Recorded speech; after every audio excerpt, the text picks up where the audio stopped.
नमस्कार दोस्तों, फिर से आपके साथ उपस्थित हुआ हूँ मैं लक्ष्य पांडे फैजाबाद से। तो चलिए आज आपको फ्यूचर कंटिन्यूअस टेंस के बारे में हम आपको बताएंगे। पहले हमें फ्यूचर कंटिन्यूअस टेंस के बारे में जानना है कि इसका क्या प्रयोग होता है, इसका क्या अर्थ होता है, इसके क्या फंडामेंटल। तो चलिए इसका अर्थ जानते हैं। फ्यूचर कंटिन्यूअस टेंस वह टेंस है, वह काल है जिससे हमें यह पता चलता है कि कोई कार्य भविष्य में जारी होगा। कोई कार्य भविष्य में जारी होगा और इसकी पहचान भी यही है। पहचान हम आपको बताने वाले हैं और पहचान है भी यही कि हम इसके वाक्य के अंत में यदि रहा होगा, रही होगी, रहे होंगे आदि शब्द आएंगे तो हम पहचान लेंगे कि इसका रूप फ्यूचर कंटिन्यूअस टेंस की तरह है। तो चलिए आपको वाक्य का अनुवाद करने की विधि बताते हैं। वाक्य के अनुवाद करने की विधि, तो पहले हम सब्जेक्ट लिखते हैं प्लस बिल सेल लिखते हैं कि हमें बिल लगाना है सेल। उसके बाद वर्ब की आईएनजी फॉर्म प्लस ऑब्जेक्ट। जैसे हम एक वाक्य ले लेते हैं, अफर्मेटिव में चलते हैं। वह खाना खा रही होगी, वह खाना खा रही होगी। तो अब कुछ करना नहीं है। जैसे फ्यूचर इंडेफिनिट में था वह खाना खाएगी, सी विल ईट फूड, और यहाँ वह खाना खा रही होगी तो सी विल बी। हाँ, रूल में एक चीज और भी है कि बिल या सेल के बाद बी का प्रयोग करेंगे। तो she will be eating food, she will be eating food, simple हमारा है। और हम जैसे आई का ले लेंगे, मैं दिल्ली जा रहा हूँगा, मैं दिल्ली जा रहा हूँगा। तो I will be going to Delhi, I will be going to Delhi. तो इस तरह से वाक्य का अनुवाद हो जाएगा। आगे चलते हैं निगेटिव में। निगेटिव में कुछ नहीं करना है। बिल और सेल, बिल और सेल और बी के बीच में, बिल सेल और बी के बीच में नॉट लगा देंगे। जैसे वह खाना नहीं पका रही होगी तो she will not be cooking food, वह खाना नहीं पका रही होगी, she will not be cooking food. और जैसे हम कह दें कि वे बच्चे मैदान में नहीं खेल रहे होंगे, तो वे बच्चे के लिए those boys will not B, bill और बी के बिल नॉट बी, बिल और बी के बीच में नॉट का यूज करेंगे।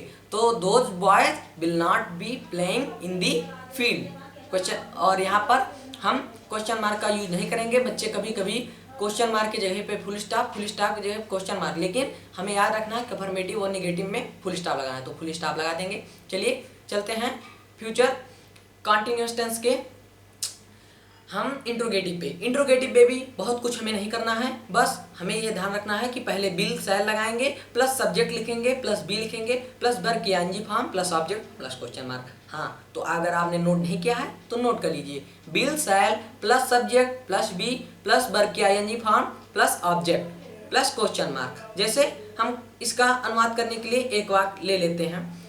क्या वे मैदान में खेल रहे होंगे, क्या वे मैदान में खेल रहे होंगे।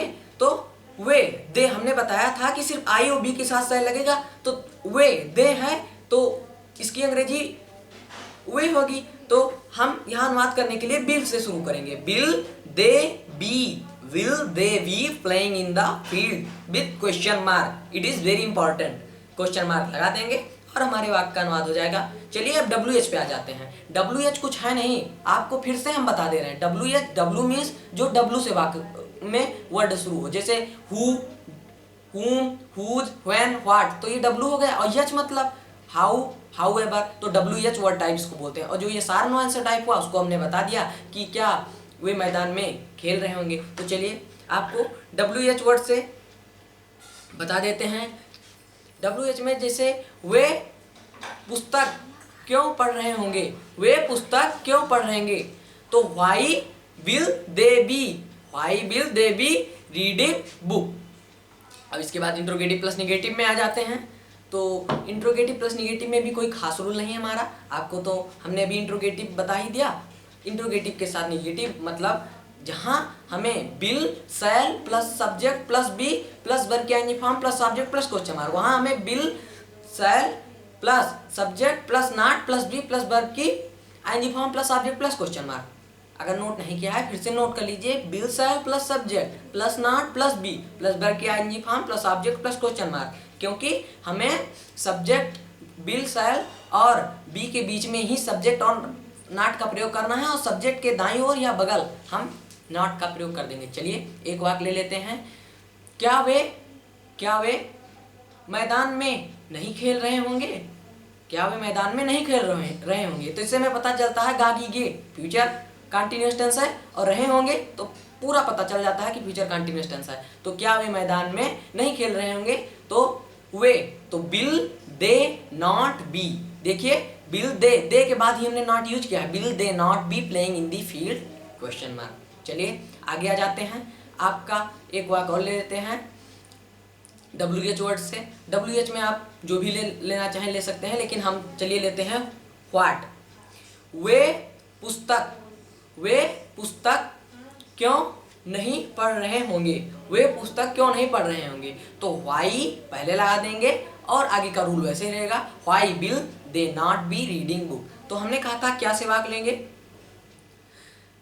वे इस समय क्या जा रहे होंगे? वे इस समय क्या जा रहे होंगे? What will they be going at this time question mark. लेकिन यहाँ हम निगेटिव की बात कर रहे हैं तो वे इस समय क्या नहीं जा रहे होंगे? तो what will they not be going at this time question mark. तो चलिए यहाँ पर हमारा ये पूरा होता हुआ फ्यूचर कंटिन्यूअस टेंस। आगे आपको फ्यूचर परफेक्ट टेंस के बारे में बताएंगे। वीडियो जारी रखने के लिए सब्सक्राइब जरूर करिएगा हमें और आइकन बटन दबा दीजिएगा। नमस्कार, चलिए धन्यवाद, आगे मिलते हैं।